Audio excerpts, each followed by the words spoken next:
Hello everyone, আজ আমি তোমাদের সাথে শেয়ার করব আমার নীল ষষ্ঠীর ব্রতর একটা ছোট্ট মিনি ভ্লগ।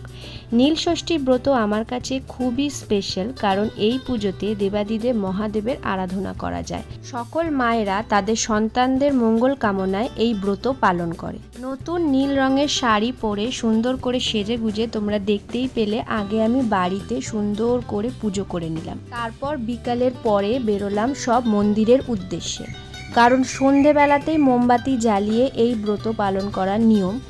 তাই সন্ধে হয়ে গেল, লাইন দিতে দিতে দেখতেই পাচ্ছ অন্ধকার হয়ে গেছে।